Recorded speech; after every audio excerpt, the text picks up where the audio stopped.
जी अस्सलाम वालेकुम नाज़रीन और शिराजी आज खिदमत नाज़रीन। बड़ी अहम डेवलपमेंट, दिलचस्प डेवलपमेंट सामने आई है।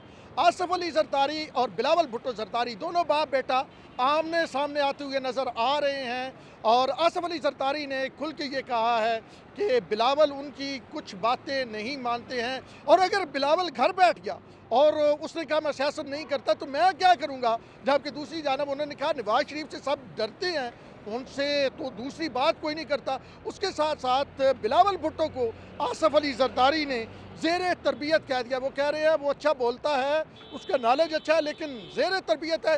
साथ में उन्होंने ये भी सुनाया कि जनाब बिलावल को टिकट भी मैंने देना है और बड़ी अहम उन्होंने बातें की गुज़िश्ता रोज़ एक इंटरव्यू में, टीवी इंटरव्यू में, जिसके बाद पाकिस्तान पीपल्स पार्टी के रहनुमा खुद हैरान हैं कि जनाब बिलावल भुट्टो को वज़ीर आला, साबिक़ वज़ीर आला सिंध मुराद अली शाह या दीगर हो, वो बतौर वज़ीर आज़म पोर्ट्रे कर रहे थे। बिलावल खुद कह रहे थे कि मुझे वज़ीर आज़म बनाएं और उसके साथ साथ वो कह रहे थे कि ये जो बाबे हैं सियासत से ये चले जाएँ। तो एकदम आसफ अली जरदारी का जो इंटरव्यू है ये पाकिस्तान पीपल्स पार्टी के लिए तो बमशल साबित हुआ है। सबसे ज़्यादा फ़ायदा इसको जो इंटरव्यू का है वो मुस्लिम लीग नून को हुआ है, उनके बयानियों को मज़ीद तक़वियत मिल रही है और वो जो इलेक्टेबल्स ये सोच रहे थे कि मफाहमत का बादशाह आसफ अली जरदारी कोई भी आप ये कहें कि बड़ा मुआवजा कर सकता है या कोई इस तरह का काम कर सकता है कि हमें वहाँ पर जाना चाहिए, अब वो भी दोबारा ज़रूर सोचेंगे। इस हवाले से ज़रा तफसीलात आपके सामने लाते हैं।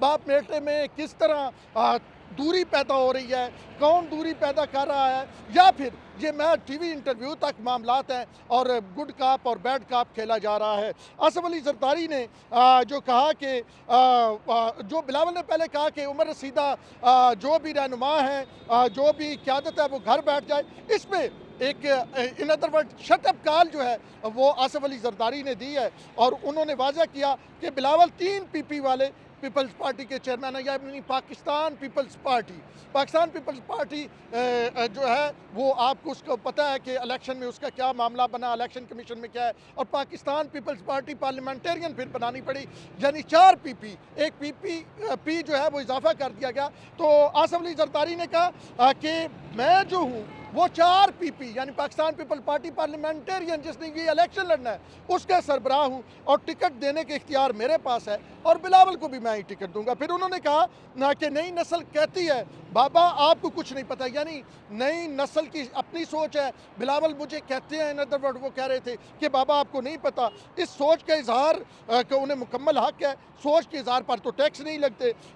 मैं बिलावल को बयान देने से रोकूंगा नहीं, क्योंकि वो ये सबसे अहम जुमला ज़रा देखिएगा जो रात को आसफ अली जरदारी ने बिलावल के मुतल्लिक़ कहा, क्योंकि अगर वो नाराज़ हो गया और कहा कि घर बैठ जाता हूँ तो वो क्या करेंगे।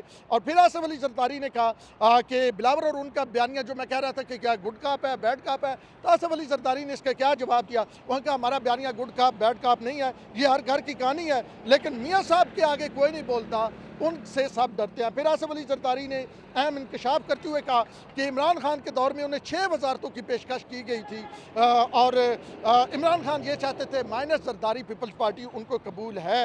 फिर उन्होंने कहा कि जो इमरान खान के ख़िलाफ़ हमने फैसला किया था अदम एतमाद का, वो दुरुस्त फैसला था। चेयरमैन PTI ने पाकिस्तान को तनाह कर दिया था और अगर वो मुल्की मईशत के खुले दुश्मन थे और एक फ़ौजी के ज़रिए वो चाहते थे कि वो उन्हें RO इलेक्शन करवा के 2028 तक हुकूमत दे, फिर 1 किलो दूध के लिए ट्रक पे पैसे लेके जाने पड़ते, ये आसफ अली जरदारी ने कहा। अच्छा, इत्तेहादी हुकूमत की उन्होंने डबल बात की। एक तो उन्होंने शहबाज शरीफ की तारीफ़ की कि वो सुबह 6 बजे काम शुरू करता था और रात 8 बजे तक काम करता था। फिर उन्होंने कहा कि 2 अरब की शुगर पड़ी थी, ये इन्होंने हमें जो है वो इजाज़त नहीं दी और वो अफ़गानिस्तान स्मगल होगी बरामद करने की, खुर्दनी तेल दरामद होता है, इस पर पाबंदी लगा दी।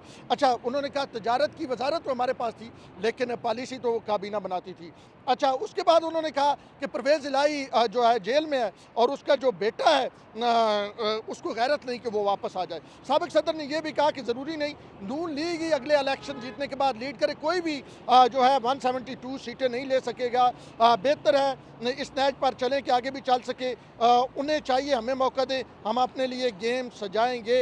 फिर आसफ अली अली जरदारी ने 18वीं तरमीम के बारे में कहा कि उसका कितना फ़ायदा हुआ, उसको हम वापस नहीं करने देंगे। और फिर उन्होंने कहा कि बलूचिस्तान में उन्होंने कहा कि कुछ दोस्तों को प्रोटेक्शन की ज़रूरत होती है। हमने वहाँ पे ज़िला कौंसिल की कई नशिस्तें जीती हैं।